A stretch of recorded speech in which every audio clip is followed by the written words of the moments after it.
안녕하세요. DB성형외과의 디테일러 옥동비 원장입니다. 이번 영상의 주제는 하안검 수술로 정해봤는데요. 그 세부 내용으로 하안검 수술을 하면서 어떻게 하면 애교살을 살릴 수 있는가에 대해서 소주제로 잡아봤어요. 이 얘기를 하는 이유나 주제로 정한 이유는 하안검 수술을 권해드렸을 때 이제 상담 시에 환자분들께서 그거 하면 내 애교살이 없어지는 것 아니냐, 눈 밑이 너무 평평해지면서 당겨지면서 있던 애교살도 없어 보이고 너무 어색하게 되는 경우들이 있더라, 이런 얘기들을 하신다는 거예요. 저는 이제 처음에 이 수술을 배울 때 그런 문제점을 방지하기 위해서 애교살을 살리는 방법을 배웠고, 그렇게 이제 수술만 해왔기 때문에 사실 제가 수술해드린 분들 중에 그런 컴플레인을 하시는 분을 만나본 적은 없는데, 다른 병원에서 수술하신 경우들 또는 친구분들이 수술하신 경우에 그런 경우들이 꽤 있나 보더라고요. 특히 가장 최근에 어떤 한 분은 이제 어느 지방에서 친구들이 다 수술을 받았는데, 거기서 수술 받은 친구들은 모조리 다 눈 밑 애교가 없어지고 평평해졌다. 근데 이제 저에게 수술을 받고 나서 경과 때 오셔서 애교살이 이렇게 도톰하게 살아있으니까 굉장히 만족한다, 굉장히 여기서 하길 잘했다, 이제 이런 얘기를 하셔서, 이 내용도 어떻게 보면 의사 입장에서는 뭐 당연히 하고 있는 일이지만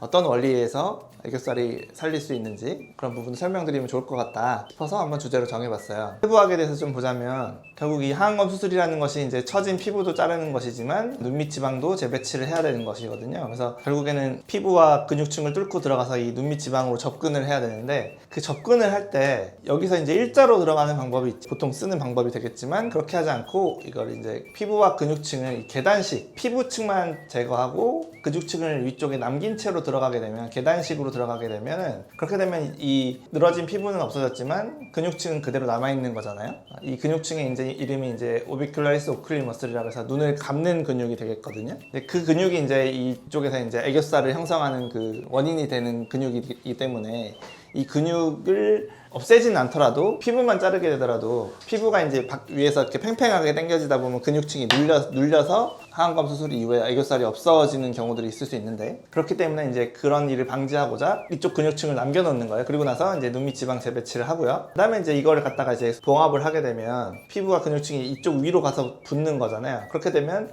피부는 이제 맞닿아서 꼬매지게 되는데, 이 부위의 근육층이 겹포개지면서 근육층의 두께가 2배가 되는 거예요. 피부가 이제 팽팽하게 잘려서 팽팽하게 당겨짐으로 인해서 눌리는 효과를 어느 정도 상쇄할 수 있다는 거죠. 그래서 이제 사람에 따라서 좀 경과는 다르지만, 이 근육층이 오히려 이제 수술 전보다 더 도톰하게 보이시는 경우도 있고, 아니면은 최소한 본인이 있던 애교살은 없어지지 않고 살리면서 수술을 하는 방법이 되겠다. 그래서 이런 방법을 통해서 하안검 수술을 하면서 애교살을 유지하게 되고요. 또 하나 이제 하는 작업 중에 하나는, 마지막으로 봉합하기 전에 측면 단면이고 정면에서 봤을 때 이 빨간 게 이제 근육층이 되겠거든요. 이 근육층을 마지막에 꼬매기 전에 이 근육층을 여기 그 골막 쪽에 당겨다가 고정하는 작업, 너무 피부가 팽팽하게 당겨지지, 아래쪽으로 당겨지지 않도록 근육층이 이쪽에 고정됨으로 인해서 이 지금 사선으로 표시한 이 부위가 2배로 포개지게끔 하는 그런 작업, 전문 용어로는 이제 OOM을 서스펜션한다, 골막 고정한다, 뭐 이렇게 표현하기도 하는데요.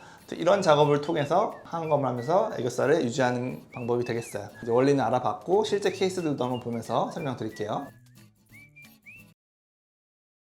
첫 번째 케이스 보시면은 가장 최근에 저에게 그 하안검 살려서 이제 수술하길 잘했다라고 표현하고 가신 분인데, 애교살이 이제 수술 전에는 아마 웃을 때만 생기는 정도셨을 것 같은데 눈 밑 피부는 많이 늘어나 있고요. 이분이 이제 하안검 수술 후에 한 달째 처졌던 피부는 다 팽팽해졌고, 애교살이 원래보다 이제 더 도톰해져서 오셨거든요. 그래서 이거는 아마 아직은 좀 붓기가 있는 시기라서 여기서 좀 빠질 수는 있겠지만, 어찌됐든 수술 한 달 후에 원래 수술 전보다 더 도톰해지셨으니까 수술 전보다 없어질 일은 전혀 없는 거죠. 훨씬 애교 있어 보이고 눈밑도 밝아 보이고 젊어 보이는 그런 결과를 냈다, 이렇게 볼 수가 있겠고요. 다음 분은 수술 전부터 애교가 조금 꽤 있으셨던 분이에요. 무표정상에서도 어느 정도 있으셨던 분이다 보니까 수술 후에 눈밑 지방은 다 불룩했던 건 처리가 됐고, 애교 부위가 더 통통해져서 도톰하게 굉장히 젊어 보이는 그런 모습이 되셨죠. 이분도 여기서 조금은 빠질 수 있겠지만 적어도 수술 전보다 없어지는 일은 없는 그런 케이스가 되겠고요. 다음 분은 수술 전에 사실 애교가 별로 있어 보이지 않으셨어요. 그냥 평평하게 평면에 가까웠던 분이신데, 하안검 수술하면서 제가 애교를 좀 만들어 드렸더니 아주 약간 볼록함이 생겼죠. 없던 분도 약간의 애교가 생길 수 있다. 이렇게 수술로 이렇게 애교살을 만들어 드리면